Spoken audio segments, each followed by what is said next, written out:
건물을 지을 때 그래도 나름 신경을 쓰신 것 같아요. 타일이 멋있어요. 지금 보시는 것처럼 바닥이 색깔이 어때요? 세멘 색깔이 막 있죠. 이거는 보면 이렇게 보시는 것처럼 이렇게 누수의 흔적이 좀 있네요. 그러니까 이게 건물이 좀 문제가 좀 있어 보입니다. 지금 보시는 것처럼 306호도 심각하네. 자, 305, 306호 다 지금 가스가 차단되어 있죠. 안녕하세요. 본 영상에서는 공매가 진행 중인 다가구 주택의 현장 답사를 통해 공매 입찰 시 주의해야 할 점에 대한 컨텐츠가 포함되어 있습니다. 끝까지 시청하시면 다가구 주택 공매 취득에 대한 인사이트를 얻으실 수 있습니다. 또 이와 같은 영상의 시청을 희망하시면 구독과 좋아요 부탁드려요. 네, 안녕하세요. 충남 천안시 서북구 성정동에 있는 다가구 주택이 공매로 나와가지고 물건을 좀 보러 왔는데요. 며칠 전에 다가구 주택에 대한 영상을 올려드렸는데 관심이 상당히 많으시더라고요. 그래서 현장에 와서 공매 물건을 한번 보고 그 다음에 사무실 들어가서 물건에 대한 분석을 추가적으로 더 하도록 해볼게요. 한번 그러면 현장 한번 보러 가도록 할게요. 지금 공매로 나와 있는 물건은 지금 보이시는 저 물건이고요. 보니까 물건 상태는 되게 괜찮아 보여요. 공매가 왜 나왔는지 또 잘 모를 정도로 얼핏 보면 그냥 일반 다가구 주택의 모습을 하고 있습니다. 주택관리에서도 아직 관리를 하고 있는 것 같고요. 주택관리 쪽에도 문의를 한번 해봐야 될 것 같아요. 공매가 왜 진행됐는지 등. 차량도 지금 낮 시간이긴 한데 주차도 몇 대 되어 있고요. 주차장이 관리는 좀 안 되고 있는데 관리를 맡겨도 이 정도 수준인 곳들이 많아요. 와서 보니까 보시는 것처럼 우편물이 장난 아니네요. 그죠? 지금 보면 1101호, 403호, 404호, 406호, 206호 정도만 거주하고 있는 것으로 보여져요. 지금 보니까 문은 현재 개방되어 있는 상태고, 자, 한번 내부로 들어가서 안에 좀 볼게요. 관리는 이 정도면은 잘 되고 있는 것처럼 보이고, 여기 CCTV가 있네요. 승강기도 작동을 하고 있고요.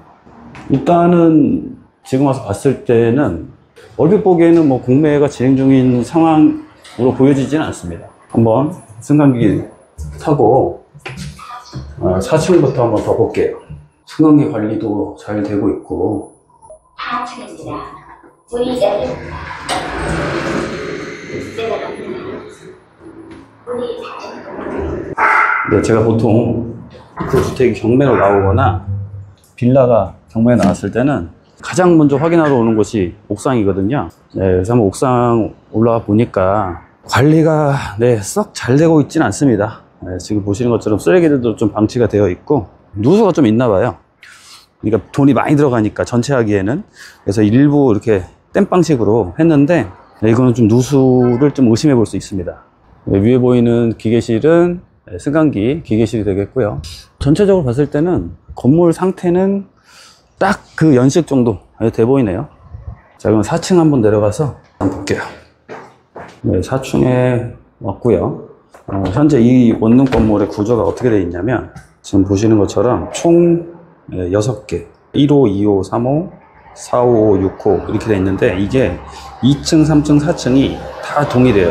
구조가 다 동일하다고 보시면 되고 1호, 6호는 투룸형이네요. 그죠? 거실 하나에 방 2개.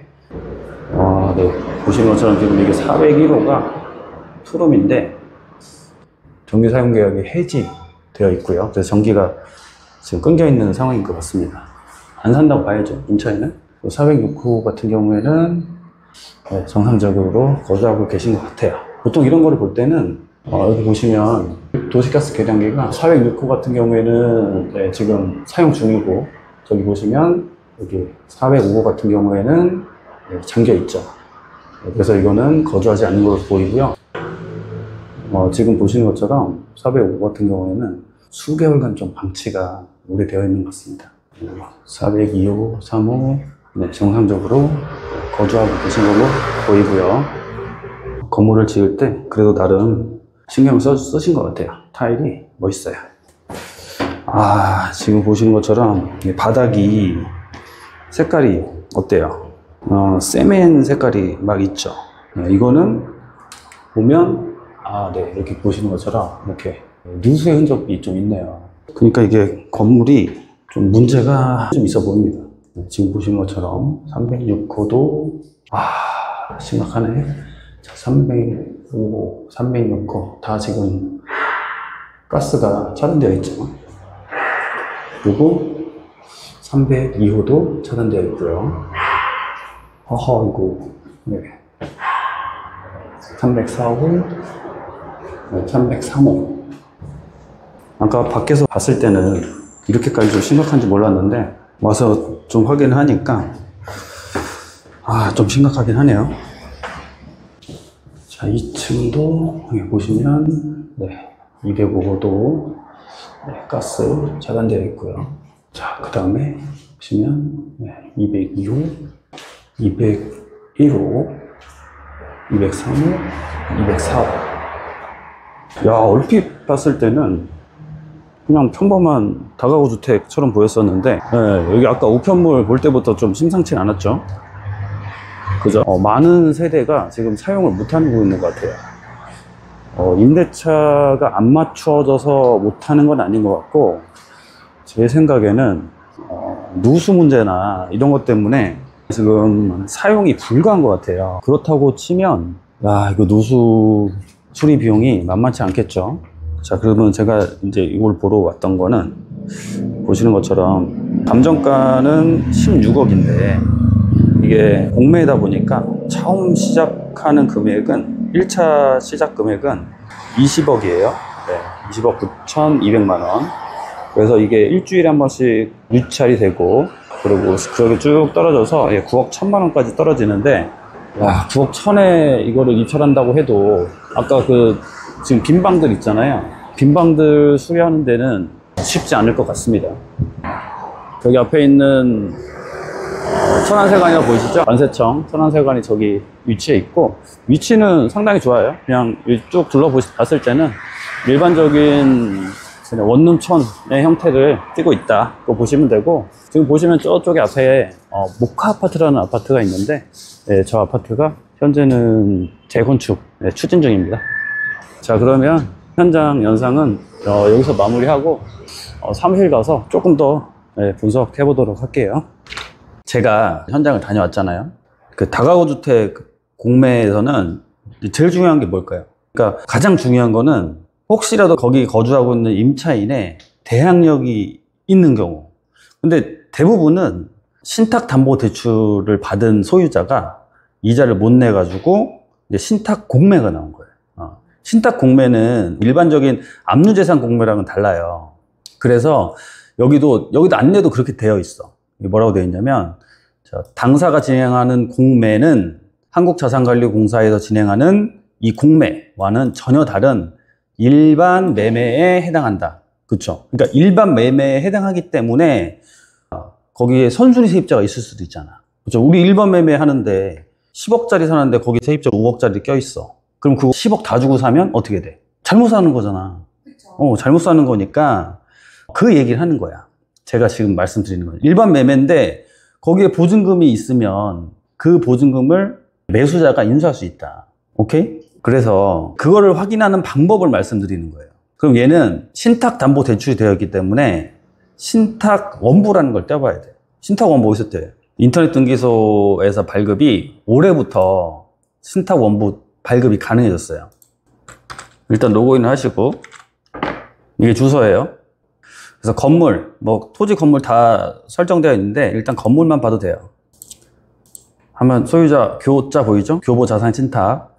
여기 가셔가지고 여기에서 용도 및 추가 선택 사항에서 영구 보존 문서 목록을 클릭을 해요. 그러고 나서 다음을 누르면 여기 나온 것처럼 맨 위에 있죠? 보시면 뭐라고 되어 있어요? 여기 신탁원부 제17-43. 그래서 이거를 클릭합니다. 그거 가셔가지고 이제 결제를 하면 돼요. 자, 결제하시고 나면 이제 등기를 열어볼 수 있죠. 여기가 성정동 661-16, 여기가 채움빌이라는 다가구 주택이고, 보시면 최초의 소유권 보존은 이분이 하셨네요. 그래서 이분이 하셨고, 이분이 했다가 결국 어떻게 됐어요, 이게?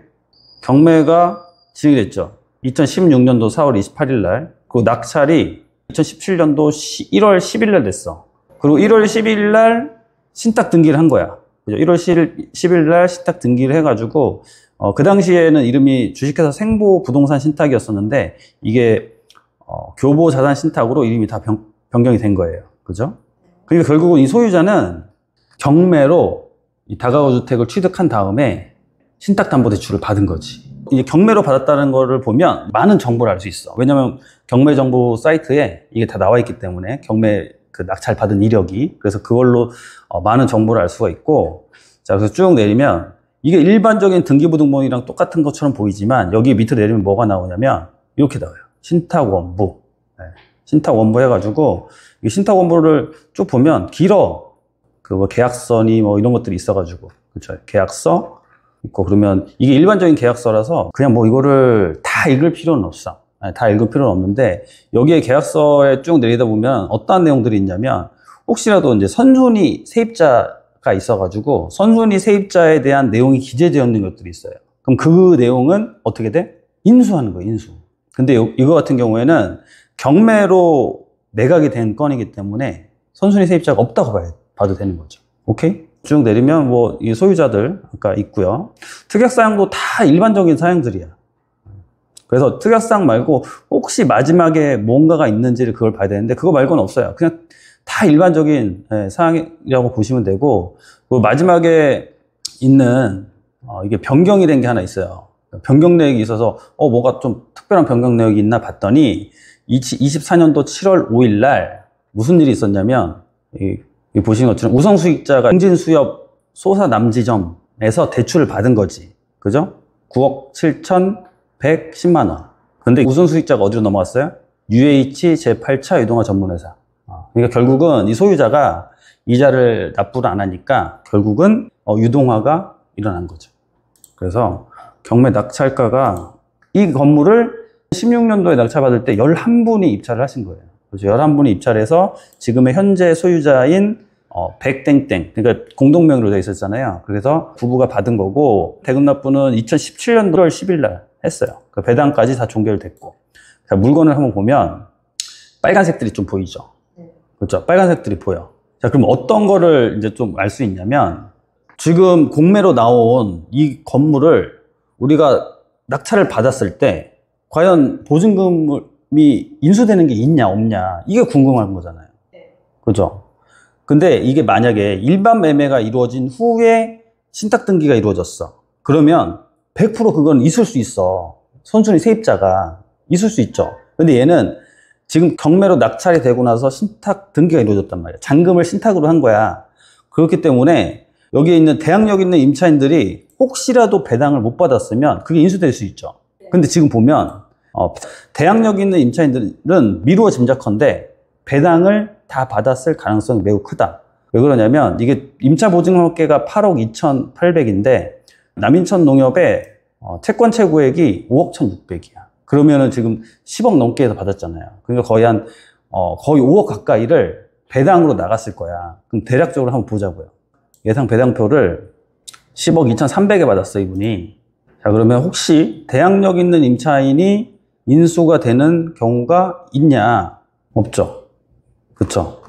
그러니까 미배당 금액이 있는데 얘들이 다 어떻게 돼? 그러니까 여기 전액 배당 들어가 있는 사람들이 다 뭐냐면 다 대항력 있는 임차인들이야. 그쵸? 다 전액 배당 되어 있는 사람들이.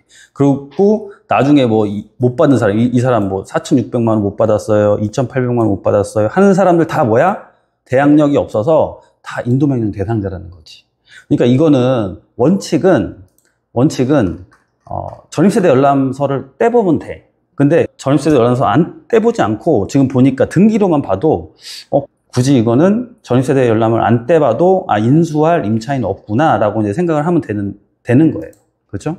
자, 그러면 우리는 뭘 봐야 돼? 현장 동영상을 보니까 상태가 어떨 거라고 예상이 돼요. 지금 아까 옥상 영상을 보셨잖아요. 그러니까 옥상 영상에 그 막 땜빵으로 해놓은 데 있잖아요. 근데 그게 이 소유자가 돈이 없는 거야. 근데 보통은 그렇게 하지 않고 원래 다 하지. 그거 다 해봐야 많이 받아봐야 한 700 정도 받거든요. 요즘 시세로. 근데 700이 없어서 부분 누수공사를 했단 말이야.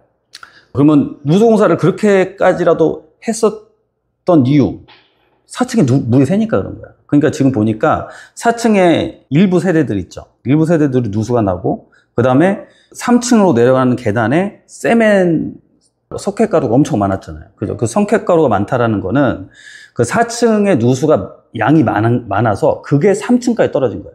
그러다 보니까 오히려 3층에 더 못 쓰는 방들이 더 많을 거라고 저는 예상을 하거든요. 그래서 이 물건은 일단 권리상은 문제는 없어. 만약에 아무리 봐도 아리까리하다 그러면 교보자산신탁에 전화해서 물어보면은 잘 알려줄 거예요. 네. 그럼 결국은 관건은 뭐다? 수리비용을 얼마를 예상하느냐. 수리비용의 예측치만큼을 빼야겠지. 그죠? 그럼 얼마? 그냥 최저가 적어? 그냥 아무 생각 없이 최저가. 근데 이게 보시면 지금 최저 입찰가가 20억부터 시작해가지고 쭉 떨어지죠. 그죠? 그리고 25년도 11월 10일 날 9억 1000이 마지막이야. 마지막일까요? 어떻게 될 것 같아요? 그럼 여기서 또 유찰돼가지고 더 떨어진다? 그러니까 낙찰자가 9억 1000에도 낙찰자가 없으면 더 떨어진다? 예. 그러니까 이것처럼 이게 9억 1000에서 입찰자가 없다. 그러면 보통 두 가지로 나눠져. 여기서 한 번 더 진행을 시키던가 아니면 9억 1000 이하 어느 정도 금액에서 수의 계약을 진행을 해요. 예. 그러니까 이거를 만약에 누수에 대한, 그러니까 지금 빈 방들은 다 누수 있다고 생각을 해야지 어느 정도. 그리고 누수가 문제가 아니라 누수 때문에 그 안에 내부는 아예 못 쓸 정도까지 됐을 거란 말이야. 그럼 그거 올 수리를 해야 되잖아요. 그러니까 지금 방이 총 몇 개였어? 그러니까 사진이 2개밖에 없어요. 그죠? 사진이 2개밖에 없으니까 볼 정보가 별로 보였었잖아. 그러니까 이거는 감정평가서에 숨어 있어서 그래. 감정평가서를 쭉 보시면 감정평가서에 다 나와 있어요. 그죠? 이렇게. 네. 그래서 보면 지금 여기 또 어떠한 내용이 나오냐면 이거 잘 읽어보면 지금 현재 전입세대가 7세대 있대. 근데 이게 7세대가 전입되어 있는 거지 7세대가 살고 있다고 보기도 좀 어려워. 그죠? 전입되어 있다고 해서 사람이 살고 있다는 아니잖아. 맞죠? 확인하는 거는 아까 제 영상을 보면 영상에 도시가스가 잠겨져 있잖아요. 그럼 도시가스 잠겨져 있으면 도시가스 없이 살 수 있을까요? 못 사는 건 아닌데 쉽진 않지. 그죠? 특히 겨울 같은 데는 씻기도 좀 힘들잖아. 근데 실제로 다가구 주택에 도시가스가 끊겼는데 또 살고 있는 사람이 있었어요. 그래서 이것도 도시가스 그게 차단됐다고 해서 안 산다고 볼 수도 없고, 그 다음에 전입이 되어 있다고 산다고 볼 수도 없다. 근데 대략적인 거는 도시가스가 끊겨 있으면 99%의 확률로 안 살고 있다. 그러면 그거 다 확인해가지고, 아까 그러면 11세대, 뭐 12세대가 지금 안 살고 있잖아요. 그러면 그거에 대한 견적을 대략적으로는 예상을 해야지. 방 하나당 얼마 잡을까요? 누수만 안 나게 하고, 그냥 쓰게 하자. 그냥 뭐 도배 장판만 하고 나머지는 그냥 뭐 대충 써. 하면 모르겠는데 제 생각에는 그 누수 때문에 최악의 경우로 생각해야지. 몰딩부터 시작해가지고 모든 게 다 쓰기가 어렵다. 그러니까 뭐 화장실 문짝부터 해서 화장실 내부 뭐 이런 것까지. 그렇다고 하면 넉넉 잡고 1000은 잡아야지. 그죠? 1000 잡고 그 다음에 누수도 또 잡아야 되잖아. 옥상 방수. 그죠? 근데 이게 어디서 새는지 몰라. 그러니까 중요한 거는 일단은 옥상 방수 공사는 에폭시 시공은 무조건 해야 되고, 에폭시 시공 후에 비가 또 새는지 안 새는지도 또 확인을 해야 되고. 아니, 에폭시 시공해놓고 원룸 리모델링 다 해놨는데 비 새면 어떡할 거야? 그래서 제 생각에는 방 하나당 1000만 원씩 잡고, 그 다음에 누수 공사 비용도 조금 여유 있게 한 1000만 원 정도 잡고 해가지고 한 1억 3천? 네. 그 다음에 임차인분들 중에, 임차인분들이 지금 7세대가 전입되어 있다고 하는데 보증금이 얼마인지 모르잖아요. 신탁 담보대출이 되어 있기 때문에. 그래서 그분들 명도하는 거. 만약에 뭐 500에 50 들어가 있어요. 뭐 300에 30 들어가 있어요 하면, 지금 보니까 아까 유동화가 언제 일어났어요? 아까 신탁 원부 봤을 때. 유동화 일어난 날짜가 작년 7월 5일이란 말이야. 그럼 이미 1년이 훨씬 넘었단 말이죠. 그죠? 그래서 예를 들어서 뭐 500에 50, 300에 30 이렇게 살고 있었으면 임차인들 입장에서는 손해날 건 없어, 본인들이. 그러니까 공매 진행된다는 거 알고 월세 안 냈으면 손해 없잖아. 그러니까 굳이 거기에 대해서 뭐 이사비 지급이나 이런 걸 할 뭐 의무는 없지만 혹시 모르지 뭐 생각보다 보증금이 크게 있는 애들도 있었잖아. 막 반전세. 그러니까 부동산 중개하시는 분들이 잘 모르고 어떻게 그래요? 우리 천안은요 2,500만 원까지는 최우선 변제 금액이에요. 신탁 등기가 되어 있는데 그러시는 분들이 있단 말이야. 그럼 어떻게 해야 돼요?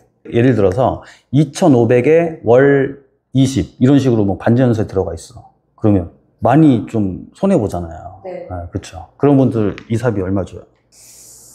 네, 그럼 50 하자고요. 50. 네, 50 해서 7세대에 그럼 350 더 주고. 그래서 뭐 그다음에 가전 옵션들도 이런 것도 넣고 해야 되잖아요. 그러니까 그런 비용들까지 이것저것 다 감안을 해야 돼. 그걸 다 감안했을 때는 제 생각에는 타이트하게 1억 5천에서 넉넉하게 한 2억까지는 잡아야지. 물론 이제 그거를 하나하나 뭐 상세하게 이렇게 할 수도 있지만 아니 거기 상태를 모르는데 뭘 상세하게 해. 그죠? 그래서 한 2억 정도는 잡아야 되지 않을까? 자, 그래서 이거는 이 공매 물건의 관건은 뭐다? 누수를 해결하기 위한 비용이 가장 문제다라고 보여집니다. 그러면 9억 1천에 받아서 좀 넉넉하게 한 2억 정도를 수리하고 가전 넣고 그다음에 거기를 이제 새 건물 정도로 일단 만드는 거야. 한 2억 정도 들여서. 그러면 11억 1천에 사는 거잖아요. 그러면 괜찮나요? 그러면 일반 매매는 어느 정도로 되어 있을까요? 여기 천안세관 바로 건너편에 있죠. 이거였어요. 채운빌. 주변에 보니까 요거 있고 이 근처에 얘 있네요. 얘. 그렇죠. 이거 보니까 11억 5천이야. 한번 클릭해 볼게요. 주소가 지금 공매 나온 게 661-16인데 661-17이야. 그죠? 그럼 바로 요 건물이네? 네. 그죠? 바로 요 건물 아까 경매 나왔을 때 17 얘였잖아. 네. 땅도 크네? 네. 그죠? 땅도 크고 건물 면적은 동일해. 그죠? 9억에 낙찰 받았던 건데 지금 11억 5천에 매매로 내놓으셨네요. 그죠? 11억 5천에 쭉 내려보니까 그러면 여기에 그럼 11억 5천이죠. 일반 매매가. 그러면 예를 들어서 5천 깎아주면 저 살게요 하면 이 소유자가 저는 5천까지 안 돼요 할까요? 5천 깎을 수 있지 않을까? 그죠? 이거 보니까 약간 지금 공매 나온 거랑 조금 다르다. 여기 방이 19세대야. 지금 공매 나온 거는 원룸 4개에 투룸 2개씩 해가지고 3개 층 해가지고 18세대인데 얘는 조금 달라. 19세대. 지금 보니까 월세는 558만 원이 나온대요. 좀 적은 것 같죠? 네. 왜 그러냐면 보증금액을 봐봐요. 보증금액. 보증금액이 2억 9,940에 그냥 3억 정도 보증금액이 있는 거야. 그럼 3억 정도 보증금액이 있다는 거는 전세로 몇 개 정도 받은 거지. 그죠? 네, 전세로 몇 개를 받다 보니까 월세가 적은 거고 제가 봤을 때는 그냥 올 월세로만 세팅을 하면 한 700 이상은 나올 것 같아요. 네. 근데 여기 봐봐요. 관리비 빼고 558만 원이야. 그러니까 이것도 이 전세를 월세로 돌리면 관리비 빼고도 한 700만 원 정도 나올 것 같아요. 700 나오는데 10억에 사고 싶다. 맞죠? 그거죠. 그럼 우리 그렇게 입찰하는 걸로